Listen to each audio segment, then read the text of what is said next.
Una vez más nos encontramos acá tratando la manera de reconstruir la historia de Cangrejera, porque el día de mañana estos videos van a ser una enciclopedia para todas las futuras generaciones, para que pueda quedar documentado un poquito sobre la historia que ha vivido desde la diferente perspectiva todas las personas que viven acá en Cangrejera.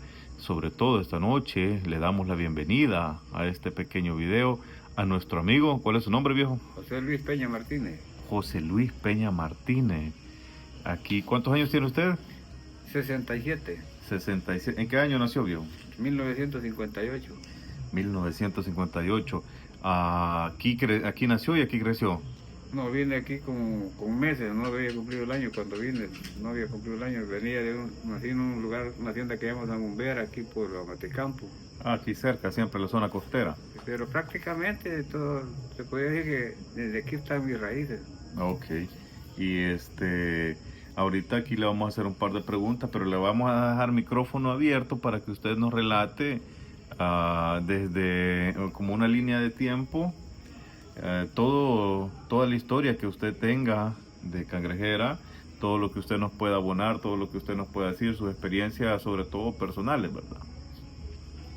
Entonces, así que los micrófonos son suyos, tal vez nos pueda comenzar por ahí mencionando dónde fueron qué grado de escolaridad usted tiene y a dónde fue que estudió, la historia de esa escuelita donde usted estudió, los maestros que estaban en ese momento, los fundadores, sus compañeros, sus amigos, luego después de eso la trayectoria que usted llevó siendo empleado o desempleado, las famosas algodoneras, si usted todavía alcanzó a trabajar en ellas, las algodoneras, las meloneras de Cantizano y no sé qué más, y toda esa parte que usted ha estado o vivió toda esa historia, porque después se viene como segunda parte, digamos, ya su vida personal, ya en el entorno, el contexto del Salvador, todo lo que se vivió de los 1980 en adelante.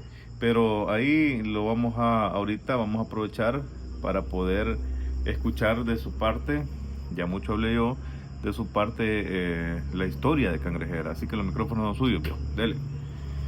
Bueno, para empezar, como dije anteriormente, prácticamente aquí he nacido, porque vine bien tiernito.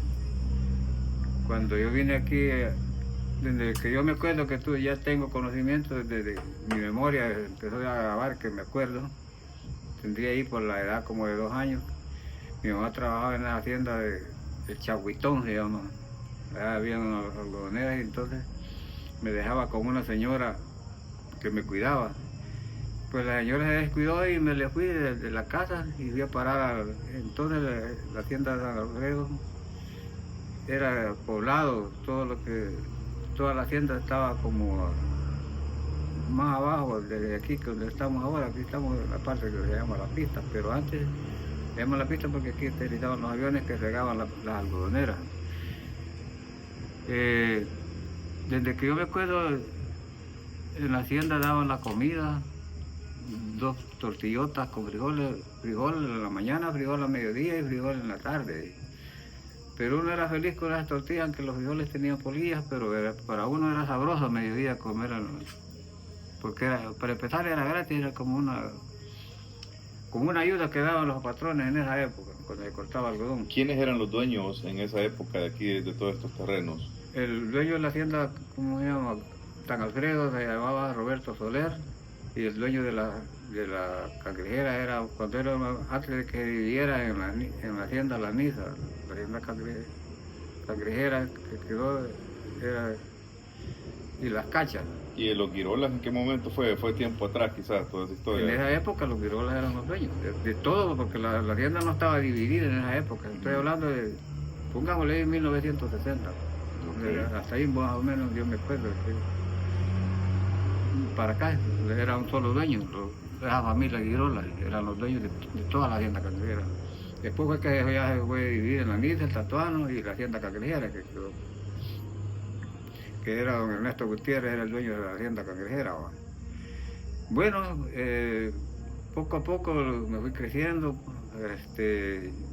llegué a la edad como de 6 o 7 años. Mi primera escuela donde fui era aquí por Mangala, allá por, se llamaba la hacienda, hoy se llamaba en esa época la hacienda del Escondido, pero anteriormente no se llamaba todavía así. Pero había una escuelita ahí que me agarraron en primer grado, porque aquí como nunca había, como yo lo agarraba ya de 6 a 7 años, porque no había ni prekinder ni kinder, sino que de un solo a primer grado iba. Entonces, ahí donde hoy es la Hacienda Escondida o Bismarquia, ahí en esos terrenos había una escuela. Había una escuelita ahí del Mangal para allá. Ajá. Ahí fue la primera escuelita donde fui, que por cierto no terminé el año porque como era muy chiquito, todos me agarraban de, como le dicen hoy, de bullying, va. Ok. Como dicen, de patito feo, todos me daban coicos en la cabeza porque como era más chiquito no podía defenderme, me sacaron por último porque como era pequeño no tenía autodefensa, después de 10 no podía defenderme, me sacó mi mamá de ahí porque siempre me venía golpeado. De allí empecé a estudiar en la escuela del Grupo Escolar Guillermo Girola, la escuela estaba pegada a una iglesia vieja, grande, que estaba en el casco de la hacienda prácticamente. Donde hoy es la iglesia católica. Ahí mismo, pero antes era más grande, hoy está pequeña. Antes tenía el doble casi de esa iglesia que hoy. Ajá. Y la escuelita era sencilla, pero... Entonces, ¿qué vale decir, perdón que lo interrumpa, pero vale decir que ese era el centro escolar Girola? Sí, por eso se llamaba Grupo Escolar Guillermo Girola. Ah, Ahí ok. se llamaba. Entonces, La de Melar es la que se llama Eduardo Girola, ¿no? Eduardo Girola era de familiares, Ajá. porque por eso es que la hacienda de él es Melara. Ok. Entonces ahí ya fui a primer grado de regreso. Llegué a sacar hasta el 4.º grado legalmente porque como en esa ya tenía ya un poquito más como de 10 a 12 años cuando me fui a matricular a esa escuela. Ya en esa época mi mamá me sacaba a mediados del año porque tenía que irle a ayudar a hacer las tareas que en esa época era de deshijar algodón, de deshijar y peinar. Peinar le llama limpiar con cuma. Y decía que a mediados del año siempre me sacaba para irle a ayudar. Por eso es que tardé bastante en sacar hasta el 4.º grado. Pero a los profesores, me acuerdo que en esa época el director era don Alcides Martel y uno de los profesores que me daba clases se llamaba Raúl Martínez. ¿Y ellos de dónde eran? Bueno, el profesor Martel era de San Salvador, venía todos los días, igual con los... ¿Y en ese momento en qué viajaban ellos o cómo era el transporte? En el bus venían. Sí. Porque en esa época nadie, el profesor Raúl sí tenía una moto, una Yamaha 80 le llamó. Ajá. Pero el profesor Alcides Martel venía de San Salvador, también la profesora Otilia Amaya venía en bus porque ella creo que venía de aquí por los Huillas. Okay. Pero me acuerdo yo que como era la escuela que tenía hasta 6.º grado, era un grado bien elevado para en esa época. Era la única escuela, vale decir, que existía en Cangrejera en ese momento. Única, porque... Después de la escuelita que nos mencionó que estaba ahí en la hacienda Bismarquia. Sí, pero en esa época, después de unos días la escuelita desapareció y todos los alumnos que iban ahí, todos se pasaron para la escuela Cangrejera. Porque supuestamente era la de mayor enseñanza. Inclusive vinieron bastantes alumnos de Santa Cruz a sacar el 4.º, 5.º y 6.º grado aquí. Por eso tenía bastantes compañeros allá. De Santa Cruz venía Domínguez, venía Rudy, venía Cirilo, venía la Gloria Elisa Castro, venía la Dina, venía la Eva. Esos eran compañeros que yo tenía. Me imagino que caminando, o en bus. No, el bus cobraba 25 centavos de Colón el bus desde aquí a Santa Cruz. Okay. Entonces, pero en esa época que sí enseñaban, yo me acuerdo que aprendí cosas en la escuela que aún no se me han olvidado, a pesar de que fue hace años, podría decirse, hace más de 50 años, porque antes me acuerdo que sí enseñaban, y el que era cabezón y duro, sufría porque le pegaban a uno con las reglas en las manos para hacer lo que entendiera, pues.